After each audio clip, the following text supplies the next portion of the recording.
Yeah.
அவனுக்கு ஆசீர்வாதம் கொடுங்க சாமி.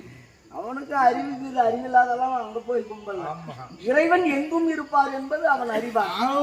தூணல் அதிகமா நான் இருக்கிறது. ஐயோ, தூணை பார்த்து கும்பலாம். தூணிலே இருப்பார், துரும்பிலே இருப்பார் என்று சொல்லி இருக்கிறார்கள். நன்மை நன்மை. சாமி, நீங்கள் இங்கே இருக்கிறீர்களா?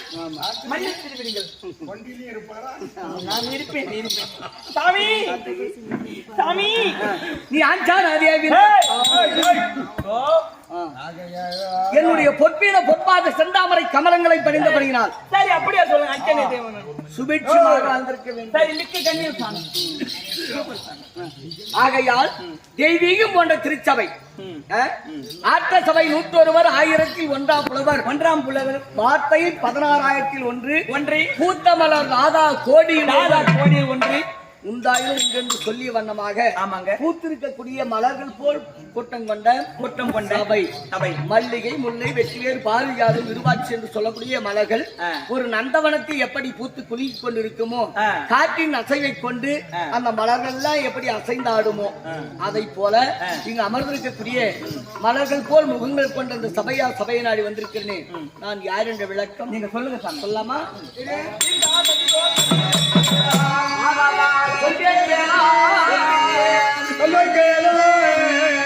இந்த மாநில புகழ வந்தே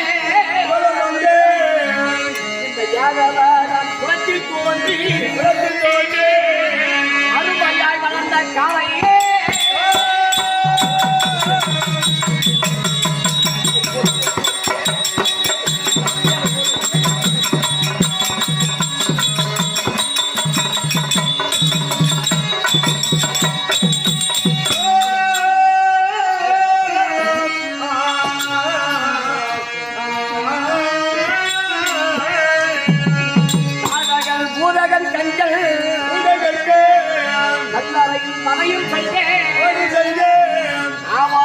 நம்பியோர்க்கு அனுதினம் வரமே தந்தே கண்ணானோ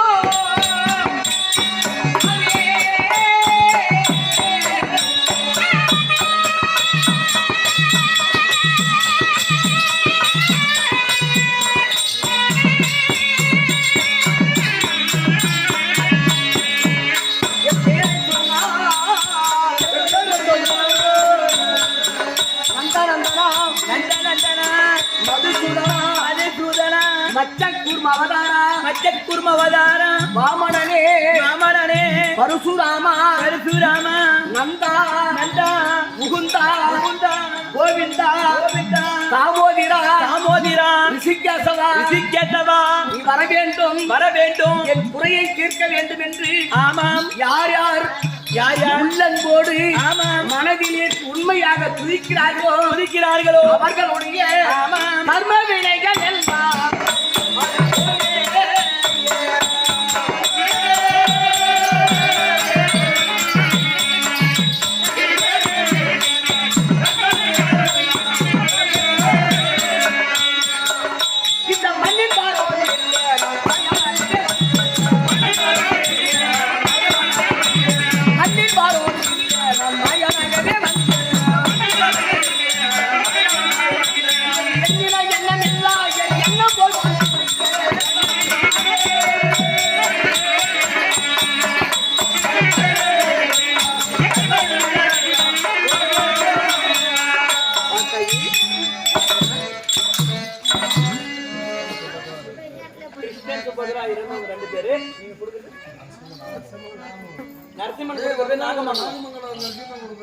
நாகமங்கலம் அருமை அண்ணார் அவளைங்கக்கூடிய நரசிம்மன் வரதராஜ அண்ணார் அவர்கள் மிக சிறப்பான ஒரு தெருக்கூத்து கலைஞர். ஆய கலைகள் 64 என்றாலும் இந்த தெருக்கூத்து கலையில் பப்பன் முதல் கொண்டு அத்தனை வேஷம் நடித்து மிருதங்கம் இருந்து ஆறுமொழி வாசிப்பதில் இருந்து அனைத்தையும் தெரிந்தவர், ஒரு கலைஞராக வாழ்ந்தவர், சிறப்பாக இருந்து மறைந்த அருமை தந்தையார் அவளைங்கக்கூடிய வரதனாசிரியர் ஊர்ல இருந்து நாடக விழாவில் கலந்து கொண்டிருக்கிறாங்க. இவர் பேர் என்ன சொன்னாரு? நரசிம்மன். அவருடைய மனைவி அப்பாவும் மாமியாவும் அப்பாவும். நரசிம்மன் அவர்கள் கொடுக்கப்பட்டது மறைந்த தந்தையாவளைங்கக்கூடிய கிருஷ்ணன், மாமியார் சுபத்ரா. கிருஷ்ணன் சுபத்ரா சுபத்ரா என்று சொல்லக்கூடிய இருவர்களும் சாலூப சாரூப சாமீப சாயிட்சு என்று சொல்லக்கூடிய சொர்க்க பதவி அடைந்து விட்டார் என்று அருமை அண்ணார் நரசிம்மன் அவர்கள் மனமாகப்பட்டது வாழ்த்தி வழங்கியுள்ளார். எல்லாவனை இரவனா வழங்கக்கூடிய அந்த திருப்பதி ஏழுமலையில் கோயில் கொண்டெழுதல் இருக்கும் ஜலபதி உள்ளத்திலும் உள்ளத்திலும் குடியாக இருந்து செய்யக்கூடிய தொழில் வளர்ச்சியை இறைவனை வேண்டிக் கொள்வோம். அதனால் கொடுக்கப்பட்ட 20 நாடுமன்றத்தை போற்றி வாழ்த்து கொடுத்திருக்கிறார். பல்லாண்டு நன்கோடு வேண்டிக் கொள்வோம். இப்படி இருக்க யுகங்களோ 4 யுகங்கள். யுகமோ 4 யுகமாகப்பட்டது. சதுர் யுகம் என்றால் 4 கிரேதா கிரேதா திரேதா திரேதா துவாபரா துவாபரா கலியுகம் என்று சொல்லக்கூடிய ஆமாம் இந்த 4 யுகங்கள். 4 யுகம். இந்த 4 யுகமாகப்பட்டது முதல் யுகமாகப்பட்டது எப்படி? கிரேதா யுகமாகப்பட்டது 17,28,000 வருடங்கள். 28,000 வருடங்கள். ஆமா ஆமாங்க. முதல் கிரேதா யுகம். கிரேதா யுகம். அந்த யுகத்தில் நான் அதாவது எப்படி பிறந்தீர்கள்? வைகுந்தத்தில் பார்க்கடலில் சேஷ சயனத்தோடு லட்சுமி சமேதனாக ஆமா திருப்பார்கடலில் பள்ளி கொண்டு ஆமாம் அங்க நாராயண பிறக்கிறதுக்கு போது அதனால் அப்போது அந்த யுகத்தை முடிக்க வேண்டும் என்பதற்காக இரணியன் இரணியாக்குதன் பலம் கொண்ட அரக்கர்களை ஆமாம் அங்கு மடித்தீர்கள். சரியா? ஆமாங்க. அந்த யுகத்துல சரி. இந்த யுகத்துல இப்ப நடக்கக்கூடிய யுகத்துல என்ன பண்றீங்க? அந்த யுகம் நீங்கி கிரேதா யுகம் நீங்கி திரேதா யுகம் 12,86,000 வருடங்கள் கொண்டது. 12,86,000 வருடம். 6000 வருடங்கள். ஆமா. அந்த யுகத்தில் கோசலை அம்மையாருக்கும் இன்னும் நமது தசரத சக்கரவர்த்திக்கும் நான் ராமனாக நான் பிறந்தேன். அந்த ராமன் லட்சுமணன் பரதன் சத்ருக்கன் என்று சொல்லக்கூடிய 4 இருந்து ராவணாதிபதிகளாக விளங்கக்கூடிய 70 வல்ல சேனையை மடித்து ராவண சம்பாரத்தை முடித்தோம். ராவணனை மடித்தீர்கள். ஆமா. சரி, அது ஒன்று முடிந்தது. 2வது யுகம். இப்ப 3வது யுகம். இது துவாபர யுகம். துவாபர யுகமாகப்பட்டது 8,64,000 வருடங்கள். 64,000 வருடங்கள் இப்ப நடக்கக்கூடியது. ஆமா. துவாபர யுகம். இதில் நான் யாருக்கு பிள்ளையாக பிறந்திருக்கிறேன்? எப்படி ஒடியா சொல்றேன்?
இப்படி தேவகி அம்மையார் அவருக்கு வசுதேவமூர்த்திக்கும் நான் ராமனாக பிறந்திருக்கிற போது இவர்கள் சுயம்பு மகாமுனிவராகவும் பிரகஸ்பதி அம்மையாராகவும் இருவரும் என்னை கோரி தவம் இருந்தார்கள். உன்னை கோரி தவம்? ஆமா. எதற்காக?